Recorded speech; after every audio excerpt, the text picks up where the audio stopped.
तरीके से इजराइल ने पूरी एयर सुपीरियरिटी हासिल कर लिया ईरान के ऊपर, अगर इनको पता लग गया जहां पे ड्रोन है, ड्रोन के अंदर ही मिसाइल जाएगी। क्योंकि पूरे समय तो अब इजरायली जो है ना, वो पिकनिक मना रहे हैं ईरान के आसमानों के ऊपर, उनको कोई थ्रेट है ही नहीं, क्योंकि आपका एयर डिफेंस पूरा खत्म कर चुके हैं, एयरफोर्स आपकी टेक ऑफ नहीं कर रही है, ड्रोन आपके जमीन पे हैं, तो इजराइल के लिए तो खतरा ही नहीं। देखो 125 एयरक्राफ्ट आए थे मिडनाइट हैमर में, 125 एयरक्राफ्ट से ज्यादा आए, वहां पे उड़ के चले गए, भाइयों को पता ही नहीं लगा कि अमेरिकन कब आए, कब मारा, कब चले गए। और वहीं पे जहां पे हवन कुंड बनाया, उसी में अब इजराइल सामग्री डाल रहा है कि जलता रहे वो। ये बहुत अच्छा शब्द किया, हवन कुंड में आहुतियां अभी और डाली जा रही है उसी जगह पर जहां पर वो कुंड बना गए हैं बॉम्बर्स। आगे देखिए, IRGC के हेडक्वार्टर पर इजराइल का अटैक, कारज में इजराइल ने किया जबरदस्त हंगामा, माफ कीजिए हमला, धुआं हो गया IRGC का। ये IRGC के तो ऐसे पीछे पड़े हैं, उनके इंटरनल सिक्योरिटी, उनका बासिज, ये सब जगह पर IRGC जहां दिख रहा है वहां फोड़े पड़े हैं। उसका कारण है बहुत बड़ा। IRGC क्यों इंपॉर्टेंट है? क्योंकि एक IRGC is directly under the supreme leader. IRGC इनके मिनिस्ट्री ऑफ डिफेंस के खाके में नहीं आता है। IRGC जो है यानी कि इस्लामिक रेवोल्यूशनरी गार्ड कोर, जिसका एक जमाने में कासिम सुलेमानी, जिसका मैं अभी आपको रेफरेंस दे रहा था, जिसको मार दिया था, वो इसका चीफ था।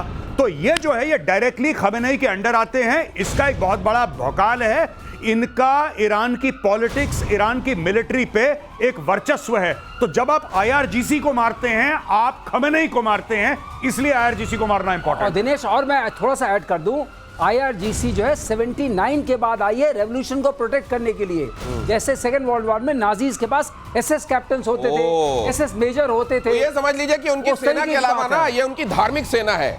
ये उनका ये जो थियोक्रेसी है उसकी एक सेना अलग से है, इसीलिए इसको अलग से टारगेट किया जा रहा है। ईरान को कई देश एटम बॉम्ब देने के लिए तैयार हैं। अगली खबर देखिए, रूस के पूर्व राष्ट्रपति दिमित्री मेदवेदेव का दावा। रूस के सुरक्षा परिषद के उपाध्यक्ष मेदवेदेव ने कहा, प्रेसिडेंट के पुतिन के सबसे करीबी मेदवेदेव ने कहा, ईरान की एटमी साइट्स पर यूएस के हमले के बाद कहा कि हम न्यूक्लियर वॉर हेड कोई भी दे सकता है हम में से। ये कहा तो जा रहा है, लेकिन ये कहने तक ही सीमित रहेगा। प्रतिशोध कल इस बारे में बात कर चुका है, कहीं मूड बदल तो नहीं जाएगा मेदवेदेव का? एक दे देते हैं चलो, कब भी नहीं। अगर आपने ऐसा कर दिया, अगर कर दिया रशिया ने और ईरान को न्यूक्लियर वॉरहेड दे दिया, तो भाई साहब चाइना पीछे हट जाएगा। सबसे पहले मैं आपको बता रहा हूं, अमेरिका कुछ करे ना करे वो बात की बात है, सबसे पहले चाइना अपना हाथ झाड़ेगा, बोलेगा भाई साहब कल से you are on your own, तुम अपना मैं तुमको नहीं जानता, नहीं तुम अपना खाओ, अपना बिल दो भैया। क्योंकि देखिए एक ऐसी न्यूक्लियर बात है जिसमें, ठीक है पाकिस्तान बिक गया, AQ खान उनका बिक गया, वो कोई बात नहीं है, लेकिन ये बड़े देश केयरफुल रहते हैं। Even North Korea, they are extremely careful. तो ये मेदवेदेव का एक डेस्परेशन वाला बयान है, और मुझे नहीं लगता कि रशियंस को ऐसा बयान देना चाहिए कि हम किसी को न्यूक्लियर वेपन दे देंगे, वो भी ईरान जैसे रोग स्टेट को। अमेरिकी हमले के बाद ईरान के समर्थन में क्या कहा गया? ईरान को मिला रूस चीन का समर्थन। पुतिन के साथ मीटिंग करने पहुंचे ईरान के विदेश मंत्री।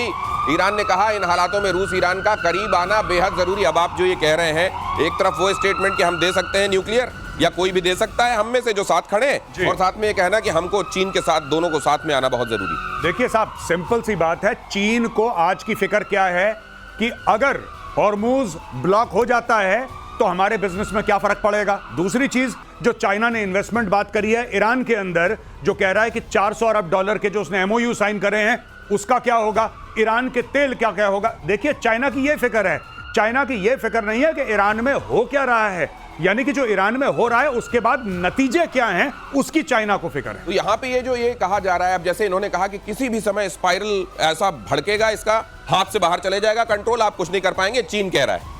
चीन जो कह रहा है, उसके चीन के इतने इंटरेस्ट वहां पर हैं कि चीन कुछ भी नहीं करेगा। चीन सिर्फ इस वक्त भपकी इसलिए दे रहा है कि फर्दर मत मारो, अब इसको यहां रोक दो, आगे मारने की जरूरत नहीं है, और इस युद्ध को सिर्फ बाइपोलर रहने दो।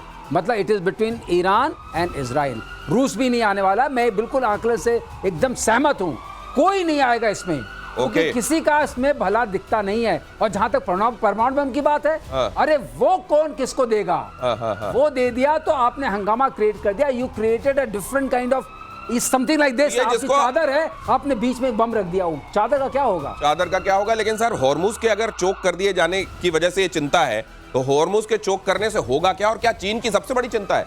ये देखिए जरा, अमेरिकी हमले के बाद ईरान का बड़ा फैसला, हॉर्मुज स्ट्रेट, जिसको आप हिंदी में जल डमरू मध्य भी कहते हैं, उसको बंद करने का प्रस्ताव ईरान की संसद में प्रस्ताव पास किया गया। ऑयल एंड गैस की सप्लाई पर बहुत असर पड़ेगा। ये कहा जा रहा है कि भारत में जो आप पेट्रोल डला रहे हैं ये $125 के आसपास पहुंच सकता है और क्रूड ऑयल की प्राइस पहुंच सकती है $80 पर बैरल या इससे ज्यादा हो सकता है इसका दाम। चीन की मेन चिंता यह है कि उसका ज्यादातर उसकी इकोनॉमी को चलाने वाला जो तेल है वो हॉर्मुज से ही आता है। अब ये अगर ऐसा है तो कि ईरान चीन को तेल लेने भेजने वाला है क्या? नहीं, अब देखिए बात यह है कि इसमें अब चाइना के पास दो सूरत हैं, ठीक है। अब देखिए जिस तरीके से सऊदी अरब का है, अगर हूथी वहां पे एक्टिव होते हैं तो सऊदी अरब को भी मुश्किल होगा तेल बेचना, चाहे इधर से बेचे चाहे उधर से बेचे, नंबर 1। नंबर 2, इसका मतलब चाइना और रूस और पास आएंगे क्योंकि रशिया जो है it is among the chief supplier of oil to China. फिर चाइना बोलेगा कि अपनी जो सप्लाई चेन है उसको डाइवर्सिफाई करो। और तीसरी सबसे बड़ी बात है कि इस पूरे खेल में ईरान का सिर्फ एक गेम है और ईरान का यह गेम है कि इतना रायता फैलाओ, इतनी मुसीबतें करो कि दुनिया इजराइल और यूएस के ऊपर दबाव डाले और बोले कि भाई साहब हमारी इकोनॉमी आपने तबाह कर दी, देख रहे हो क्या कर रहे हो, बंद करो, ये बंद करो। इसलिए वरना देखिए ईरान से कौन तेल खरीद रहा है आज की तारीख में। ये जो बता रहा है यमन हूती विद्रोही, देखिए ये आप जरा नक्शे में स्थिति के हिसाब से भी समझ लीजिए। ये जो जल डमरू कहते हैं, डमरू बीच में सकरा होता है, दोनों तरफ चौड़ा होता है, तो ये देख लीजिए बीच की ये सक्रिय स्थिति और ये दोनों तरफ चौड़ा। फारस और अरब सागर को फारस की खाड़ी से जोड़ने वाला ये जो स्ट्रेट है इसको आप कहते हैं हॉर्मुज जल डमरू। और यहां पर यह कहा जा रहा है कि अब अगर ईरान ये फैसला ले लेता है, ईरान ने अगर ये फैसला लिया है कि इस जगह को चोक कर लिया जाएगा, अगर मान लीजिए यमन के जो हूती हैं वो भी इसके समर्थन में आ जाते हैं और यहां बम मारने लगते हैं, धीरे धीरे ये क्राइसिस हो जाती है, तो ये मुश्किल बहुत हो जाएगी सर। ये लेकिन ये चाइना, माफ कीजिए ईरान, उसका अगर रीजन डेट्रे यही है, इसी को बेच के खाता कमाता है, मान लीजिए उसने कह दिया कि आज से मैं नहीं बेचूंगा, तो तुम्हारी इकोनॉमी चलाने के लिए पैसा कहां से आएगा? बिल्कुल सही आपने मुद्दा पकड़ा। दूसरी बात यह है कि ये जो हमारा इलाका है, जो हॉर्मुज है स्ट्रेट, इसके बाद 3 लोग अधिकार है। यूए का भी अधिकार है, उधर अधिकार इसका ओमान का भी है और ईरान का भी है। तो ऐसा नहीं है कि यहाँ से उनका सर्वस्व उनका है, उसको बंद करना उनके पार्लियामेंट ने जो बोला है, इसका मतलब यहाँ से जो होगा, जब तक तीनों में आपस में ये बंद करने का फैसला इनका जो अपना SEZ होगा वहीं तक का ले सकते हैं, वहीं तक का ले सकते हैं। स्पेशल इकोनॉमिक इनका जो पानी है जहां तक, बस वहीं तक ना। बिल्कुल सही, जो नहीं इनका जो टेरिटोरियल वाटर है वहां तक ले सकते हैं। कुछ कह रहे हैं इसमें गौरव आर्य जी, मैं ये कह रहा हूं कि ईरान ने जब पिछली बार करा था, जब ईरान इराक वॉर हुआ था, सबको सबक सिखाने के लिए इन्होंने सीधा करा। देखिए नेवी उसकी ना के बराबर है, वो मेनलैंड ईरान से बैलिस्टिक मिसाइल मारता है। अच्छा, इसका यहाँ पे कायदे से तो अपने इकोनॉमिक जोन तक बंद कर सकता है वो, कायदे से। लेकिन जब ईरान बंद करेगा, ईरान बोलेगा इस पूरे इलाके में जो जल डमरू है, इस पूरे इलाके में अगर कोई जहाज कराम मिसाइल मार देंगे, कहानी खत्म। वो दादागिरी है ना, वो दादागिरी। ईरान के फैसले से एक्शन में अमेरिका, अगली खबर देखिए, अमेरिका ने कहा हॉर्मुज जल डमरू को बंद ना करे ईरान। अमेरिका ने चीन से दबाव डालने के लिए कहा है। अब अमेरिका चीन से कह रहा है कि तुम उसको बोलो बंद ना करे वहां। चीन का 80% जाता है। हाँ, चीन कह रहा है मैं तो यही चाहता हूं। अब मैं कहूंगा अमेरिका का नाम लेके देखो, वो भी यही चाह रहे हैं, तो ये ठीक रहेगा कि तुम ऐसा ना करो। लेकिन वही बात है, ईरान में अब बात चल रही है, मरता क्या ना करता। कुछ ना कुछ तो ईरान को रेडिकल करना पड़ेगा, क्योंकि अब IAEA का भी फैसला आ गया है, उनकी भी रिपोर्ट आ गई है कि कुछ तो भयानक हुआ है फर्डो में। अच्छा, कुछ तो खतरनाक हुआ है वहां पे। अब देखिए वो लोग एक्सेस तो दे नहीं रहे किसी को, लेकिन वहां पे कुछ गड़बड़ हुआ है। अब ये रजीम आप देखिए ना, 2-3 चीजें हैं। खमेनेई ने अपने सक्सेसर के तीनों के नाम बता दिए कि इनमें से देख लो। अपने बेटे को अलग कर दिया उसने, मुस्तफा को अलग कर दिया। तीसरी चीज है कि आपने उनके न्यूक्लियर ठिकानों पे प्रहार करा अमेरिका ने। चौथी बात है उनकी बैलिस्टिक मिसाइल, उनके ड्रोन का जो सिस्टम था, लॉन्चर थे, आपने नस्ते नाबूद कर दिया। अब ईरान करे तो क्या करे, और अगले 1 हफ्ते 10 दिन में जो इजराइल के ऊपर मिसाइल मार रहा है, उसका भी टेम्परेचर धीरे धीरे कम हो जाएगा। और ये जो अभी अटैक हुआ है अमेरिकन बेसिस पे, अभी तक आपने देखा पिछले 8-10 दिनों से इनके प्रॉक्सीज अटैक नहीं कर रहे थे। लेकिन उस समय तक मान लीजिए, जब तक इनको ये समझ में आता है कि अब तो हमारे लिए मुश्किल हो रहा है सर्वाइवल, तब तक अगर इन्होंने हॉर्मुज को बंद रखा तो क्या बड़ा आप एनर्जी क्राइसिस देखते हैं, खास तौर से एशिया में? शुरू हो गया है। हाँ। नहीं देखिए ऐसा है, लेकिन फिर भी हर देश के पास अपने 20-25 दिन का स्टॉक रहता है, तो ऐसा नहीं कि इमीडिएट क्राइसिस होगी। और अभी ये बंद नहीं हुआ है। मेरा आकलन ये है कि हॉर्मुज को बंद करना इनके लिए ज्यादा हानिकारक है, क्योंकि ये जो ईरान से आने वाला तेल है, एक तो ये सस्ता पड़ता था, दूसरा इसका इंश्योरेंस वगैरह में भी उतना नहीं लगता था जितना रशिया से आने वाले में लगता था। आपने सही बात कही, इसलिए ये वाली बात बढ़ गई है। अभी क्या होगा, वहां से जितने भी आएंगे शिप्स, उसमें इंश्योरेंस ऑलरेडी बढ़ चुका है, उसकी वजह से तेल का दाम बढ़ गया है। अगली खबर भी देख लीजिए, लॉन्च पैड पर ही मिसाइल पर अटैक, इजराइल ने ईरानी मिसाइल को कैसे तबाह किया। एक बड़ा विस्फोट हुआ, मिसाइल तबाह, और जब यहाँ ये तबाही हुई है तो ये लॉन्च पैड भी बचा नहीं होगा। तो न सिर्फ मिसाइल तबाह कर दी गई, लॉन्च पैड, ये देखिए, ये ऐसे लॉन्च पैड वहां स्वाहा किए जा रहे हैं एक के बाद दूसरे। और ये लॉन्च पैड अगर खत्म होंगे तो मान लीजिए मिसाइलें बची भी रह जाती हैं तो उछालेंगे किससे फेंकेंगे, ये एक बड़ा सवाल है। ये लेकिन उधर से फिर भी मिसाइलें चलाई जा रही हैं। आज दोपहर तक लगातार ईरान ने इजराइल में अलग अलग जगहों पर मिसाइल वर्षा की है। देखिए, ईरान दिनेश कोई बहुत छोटा देश नहीं है, बड़ा देश है, 9 करोड़ लोगों की जनसंख्या है, सिविलाइजेशनली अगर आप देखते हैं तब भी अपने आप में सक्षम देश है। लेकिन 1979 के बाद से हम कहेंगे रिलीजियस फंडामेंटलिज्म में चला गया। उसकी वजह से इस देश की जो हानि हुई है और जो इसका वो रेडिकलिज्म आया है और इसने 3 अपने जो उस तरह के प्रॉक्सीज क्रिएट किए इजराइल को खत्म करने के लिए, वो इसकी जो विरासत बनी वही इसके लिए सबसे घातक बनी।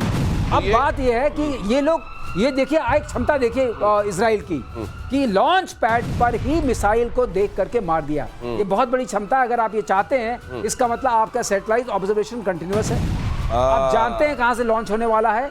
ये समझिए आप आते हैं, इसका मायना, इसका मतलब आपकी सैटेलाइट लगातार देख रही है कहां पे आपने मिसाइल तान दी। आपके पास या तो यूए की तरफ से आप कर रहे हैं निरीक्षण, इसका मतलब observation of the battlefield is total and complete. ये समझ लीजिए। और यूएई को और सऊदी अरब को इस समय जो मुस्लिम वर्ल्ड है वो किस तरीके से देख रहा होगा सर, वो भी बताइएगा। लेकिन ईरान ने दिखाई अपनी मिसाइल की ताकत, एक साथ उड़ती हुई दिखी मिसाइलें, बारूद के साथ साइकोलॉजिकल वॉरफेयर भी चल रहा है। इजराइल पर अटैक कर रहा है ईरान, ये वीडियो जारी किया गया है और ये वीडियो ईरान की तरफ से जारी किया गया। जब आपको वीडियो जारी करना पड़े ना तो मुझको लगता है फिर आप असल में जारी नहीं कर पा रहे हैं, इसलिए वीडियो जारी करना पड़ रहा है। अपना भाई मीम बना रहा है। हमें नहीं जो कहता है कि अभी पनिशमेंट मिलेगी और रेट्रिब्यूशन होगा और ज़ायनिस्ट स्टेट को, ये देखिए, ये बिल्कुल ऐसा है, लग रहा है पीआर एजेंसी ने बनाया है। और आप अगर खमेनेई का ट्विटर हैंडल देखेंगे, एक्स पे जाके देखेंगे, तब आप देखेंगे कि वो स्कल बना रहा है और वहां पे वो स्टार जो है इजराइल का जो एम्ब्लम है वो बना रहा है और ये मीम बना रहा है। अब ये मीम वॉरफेयर पे आ गए हैं ये लोग, मीम वॉरफेयर जी। और सबको दिखाने के लिए ये क्यों वीडियो जारी कर रहे हैं, हमने इतनी मिसाइलें मारी हैं, क्यों? अगर भाई आप ये जारी करो कि ईरान के जो एयरफोर्स है, ईरानियन एयरफोर्स तेहरान के ऊपर उड़ रही है, तब हम मानेंगे। मिसाइल तो मार सकते हो आप, मारो मिसाइल 100 और मारो, लेकिन भाई आपकी एयरफोर्स कहां है, मैं ये जानना चाहता हूं, आपकी नेवी कहां है? और उसमें जब अपना सक्सेसर आप घोषित कर रहे हैं तो पूरी दुनिया को अपने आप संदेश जाता है कि आप इसको कैसे देख रहे हैं। ईरान पर हमले को लेकर बोले अमेरिकी उपराष्ट्रपति जेडी वांस, अगर ईरान ने हम पर हमला किया तो जवाब दिया जाएगा। हमने ईरान पर हमला नहीं किया है, हमने किसी नागरिक ठिकाने पर हमला नहीं किया है, हमने सिर्फ 3 परमाणु ठिकाने उड़ाए हैं, हमने किसी और जगह को निशाना नहीं बनाया। और अगर ऐसे में हमारे किसी जगह को निशाना बनाया जाता है तो फिर हम जवाब देंगे, जेडी वांस ने ये बात कह दी है।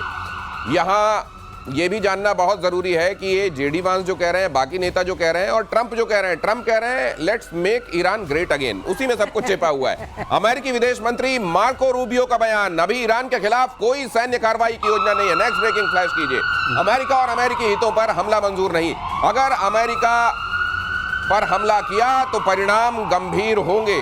ये अब यहां से जो ये बॉम्बर्स के बॉम्ब गिराने के बाद जो बाकी बॉम्ब मुंह से गिरते हैं वो सब गिरने शुरू हो गए और अभी की हालत में ईरान के पास और उसके साथियों के पास कुछ दिख भी नहीं रहा है ऐसा कि वो आएंगे। साथी आएंगे नहीं, ईरान कुछ कर पाएगा नहीं। भाई साहब, पतीले के नीचे वाली जो खुरचन है ना, अब ये 1-2 दिन में, 5-10 दिन में, मतलब मैक्सिमम वीक, आप वीक 10 डेज लगा लीजिए, ये पतीले की खुरचन में आ जाएंगे ईरान के पास। तो अब ये कुछ करेंगे, हूथियों के थ्रू कुछ करेंगे, राइट?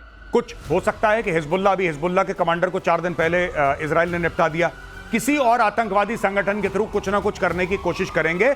अगर कोई अमेरिकन ट्रूप्स मरते हैं बाय द वे या नुकसान होता है, फिर अमेरिका वापस पलटवार करेगा। और मुझे लगता है इस बार अमेरिका को क्लियर हो गया कि अगर कोई भी आतंकवादी, देखिए भारत ने क्या करा, ऑपरेशन सिंदूर बोला कि साहब ये तो ये जो पहलगाम पे अटैक हुआ, माफ करिएगा, पहलगाम पे अटैक हुआ, बोला कि साहब ये तो आतंकवादियों ने करा। जब पाकिस्तान ने कुरकुर करी तो फिर हमने उनके सैन्य ठिकानों पे मारा। यही चीज अमेरिका को भी क्लियर हो गई है, पहले से क्लियर थी, अब बिल्कुल क्लियर हो गई है। अटैक कोई भी करे, कोई भी करे अटैक, मार तेहरान को पड़ेगी, मार उसको पड़ेगी जो पाल रहा है। जो पाल रहा है ऐसे सांपों को उसको मार पड़ेगी। ईरान की अमेरिका को धमकी, ईरान के विदेश मंत्री अब्बास अराक्ची का बयान, ईरानी सेना तय करेगी कि जवाबी कार्रवाई कब, कहां और कैसे। ये तब कहा जाता है, इस स्टेटमेंट का भी मायने समझ लीजिए, ये तब कहा जाता है जब आप तुरंत कुछ कर पाने की स्थिति में नहीं होते। तब आप अपनी इज्जत यही कह के बचाते हैं कि हम कब, कहां, कैसे करेंगे, ये हमारी रणनीति को और हमें पता है। हम अभी अभी कुछ नहीं कर पा रहे, अभी कुछ नहीं कर पा रहे, और इनकी मिसाइलें खत्म हो रही हैं, इनकी सप्लाई चेन टूट चुकी है, पीछे से कोई सप्लाई आ नहीं रहा।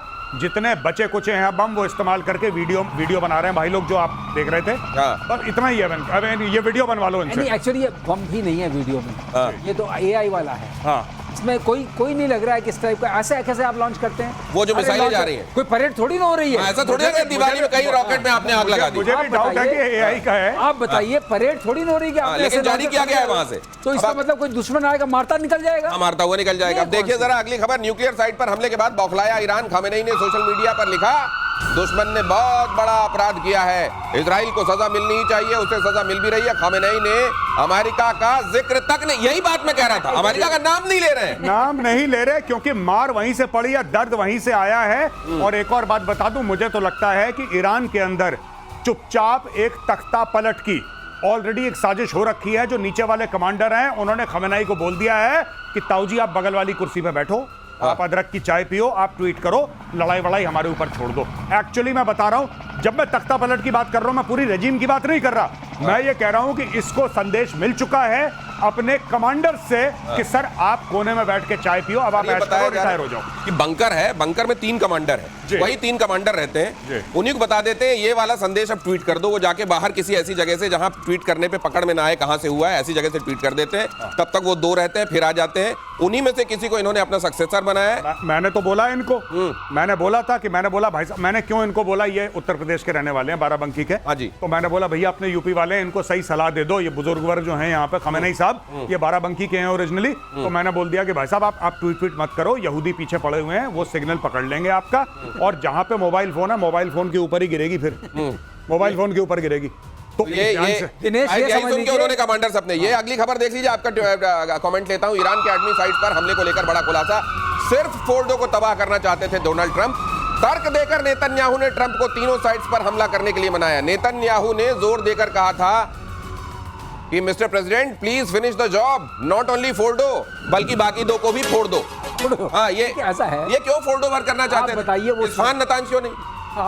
नहीं, अब कुछ दिन बात हुई थी ना कि यहाँ इनका जब माइनिंग करके आपने केक बनाया, येलो केक, उसको लेके आप आए इस्फहान में, आपने वहां से यूरेनियम हेक्साफ्लोराइड बनाया गैस, उसको लेके आप नतांज में गए और फोर्डो में गए। नतांज में जाके आपने उसको इनरिच किया, 60% पे लाए, वहां 90% लाने की व्यवस्था थी, तो आज तीनों मार दिया। लेकिन एक बात और कहना चाहता हूँ, अगर आप देख लेंगे पहाड़ में छेद हो गया है, तो आप कहाँ छुपेंगे?